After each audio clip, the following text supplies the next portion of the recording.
In the world of the prophetic, one man stands out.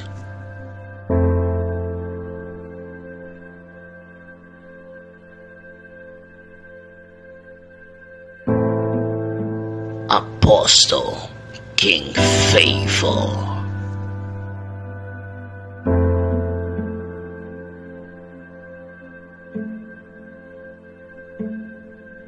The prophetic hand of God for liberation. Good morning, this is Apostle King Favor. This morning I want to specially bring you a word on the importance and the power of giving. The Bible said, give and it shall be given unto you. Good measure, shaking together, running over, shall men give into your bosom. Giving is one of God's secret weapon into financial blessings. For as many of you that want God's blessings, that want God's financial open heaven, that want God's supernatural financial blessings upon your life, you need to be giving. Giving is a secret key of God to open up the wells of financial fortune for men.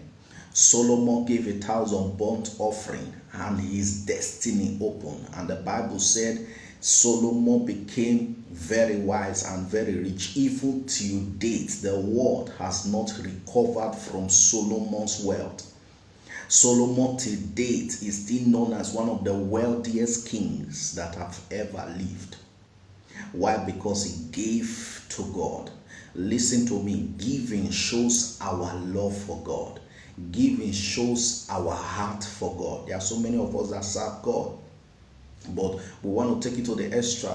We want to show God how much we love him, and one of the ways that we can do this is through our giving. For God so loved the world, John 3:16, that he gave his only begotten son. What did God do when he loved the world? He gave.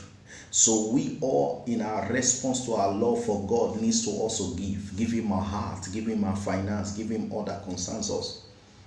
And giving also tells God that he is in charge of everything that concerns us. It is not only our hearts that we give to God. If we really give our hearts to God, then everything that concerns us belongs to God. Because the heart controls everything. The Bible said, where the treasure of a man is, there his heart is. So when we give to God, we are telling him that our focus is not on our treasure, our focus is on you. And that is why God blesses those that give. You need to give to the household of faith, because money is needed for the propagation of the gospel. Money is needed to pay the bills. The pastor will not bring his blood to pay the bills. The pastor will not cut his hands to pay the bills. It takes money. Money is needed for the expansion of God's kingdom.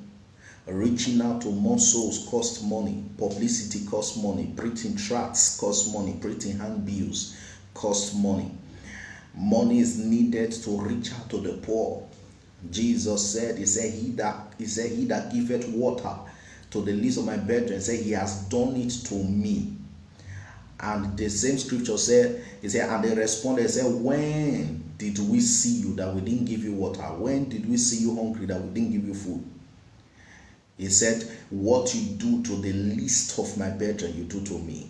So when you are giving to God's children, when you are giving in the household of faith, you are doing it to God. Money is needed to reach out to the poor, because when you show the poor love, you are opening up their hearts to see the love of Jesus. And the Bible said, through prosperity shall my kingdom be spread abroad. So money is needed for the propagation of the gospel. Money is needed to be able to expand even in social media platforms, even in all platforms, to reach out to life. So you see, money is needed. And God plants us as rich men and women, even those of us that are still believing God to attain great height in finance.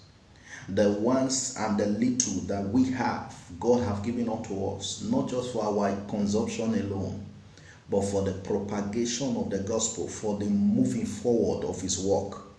So we all need to be putting in our resources, putting in our money, putting in our time, putting in our resources for the propagation of the gospel.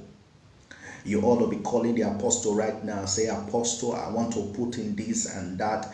I want to give $1,000. I want to give $10,000. I want to give this for the propagation of the gospel. I want to give this for the propagation of the gospel. I want to give this for the ministry to reach out to people in Africa.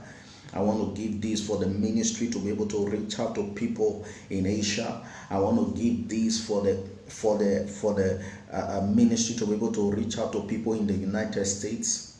You ought to be calling right now, because true prosperity shall my kingdom, says the Lord, be spreaded abroad. The kingdom and God's purpose need to be in our heart. As we show our love for God, as our love and our heart is for God, we need to show him, and we need to show it by being interested in what God is interested in. And what is God interested in? Souls. What is God interested in? The propagation of the gospel. And that is what you need to be interested in. You need to be putting your money, you need to be putting your time, you need to be putting your resources. That's why some people pray and their prayers are not answered. That's why some people, they seek financial open heaven and they don't get it. That's why some people, they are praying for years. Oh God, change my story. Oh God, change my life. Oh God, do this, do that. They don't get it. Why? Because they are seeking after God, but their heart is not in the interest of God. You are seeking for God to do something in your life. And what else? Your heart is not in God. Your heart is not even for God. You are not interested about God, but you want God to be interested about you. It does not work that way. But though God so loved the world, even when we did not love him, God died for us even when we did not know him. But now that we have known him, and now that we are knowing him, it is good that we are interested in what God is interested in. It is good that our hearts begin to pant after the things of God. It is good that we begin to show God, we begin to tell God that God, all my resources, everything that I have is for you. That is one prayer that I pray every day. I say, Father, Lord, what I have is for you. All my resources, everything, my money is for you. If you speak to me today to give my car, I'm giving my car because it is for you. And God have proven it so many times. So many. At one time, I had a car which was less than 6 months, or let me be precise, less than a year. And God spoke to me as I was driving the car. He said, son, he said, before 2 weeks, he said, give her this car. He showed me the exact location and where to give it. I had to obey. Why? Because everything that belongs to me belongs to God. That should be our heart for God. That should be our zeal for God. That should be our drive for God. Where we come to a level of total surrender, not just surrendering. Listen to me, you cannot say you surrender your heart when you have not surrendered where your heart is in. They say where the treasure of a man is, there his heart is. So you cannot tell me you surrender your heart when you have not surrendered where your heart is kept. Many of us, our heart is kept in our treasure. Many of us, our heart is kept in the balance in our account. Many of us, our heart is kept in our houses, in our fancy, all the things that we have. But Jesus is saying today, he says, surrender it all at my feet. Surrender it all at my feet. Give me your all. Give me your all. Give me your life. Give me your heart. Give me your finance. Give me your all. And see me do wonders in your life. Give me your all and see me do wonders in your life. This is a prophetic word for somebody this morning. This is a prophetic word for somebody to take somebody to the next level. This is a prophetic word to change your life. Jesus is saying, give me your all and see me change your life. Give me your all and see me transform your destiny. Give me your all and see me take you to the next level. This word is for you. This word is for somebody. This word is prophetic. And as you yield to it and begin to call Apostle, write to us right now for us to send you all mediums of transfer so that it can be able to give and be a blessing to this household of faith. And as you do this, I see this prophetic word being a reality in your life. God bless you.